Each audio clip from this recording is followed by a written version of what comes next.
کی آخی دے پنجابی جو صافا کہتے ہیں اسی میں نا میں نے کچھ ریت بھر لی کہ وہ دور سے دیکھے گی تو سمجھے گی کچھ لے کے آیا ہے، چلو جا کے اسے بتا دوں گا کہ آج پھر مزدوری نہیں ملی۔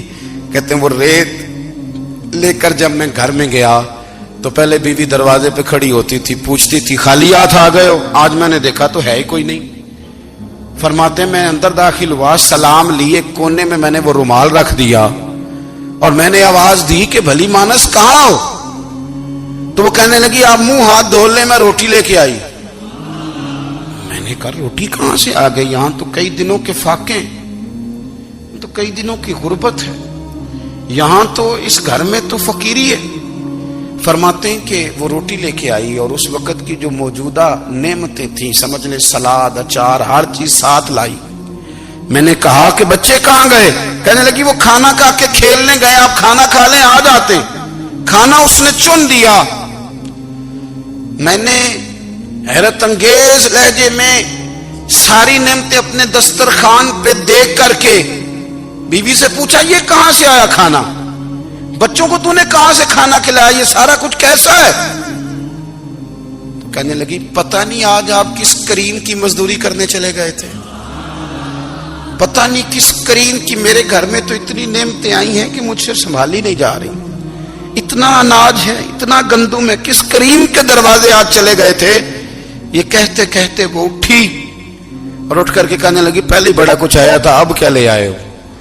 اور جا کر کے نا اس نے وہ ریت والا رومال کھولا، کہنے لگے میں تو لے کے آیا تھا ریت، تو میرے رب نے اسے بھی سونے اور ہیرے بنا دیا تھا۔ جب آپ کی توجہ اللہ کی جانب، میرے نبی پاک صلی اللہ تعالی علیہ وسلم نے فرمایا ہر چیز اپنے رب سے مانگ، ہر چیز مانگ، ہر چیز مانگ۔ یا رسول اللہ کیا کچھ؟ میرے محبوب نے فرمایا تیرے گھر میں نمک بھی ختم ہو جائے تو وہ بھی اپنے رب سے مانگا کر، تو مانگنا وہ تجھے دے گا، تو اس کی بارگاہ میں کشکول طلب دراز تو کرنا۔ اور ترمذی شریف میں عجیب لفظ ہے، رسول کائنات نے فرمایا، رب کریم فرماتا ہے جب میرا بندہ ہاتھ اٹھاتا ہے نا تو مجھے حیا آتی ہے کہ میں خالی کیسے لوٹا دوں اس کے۔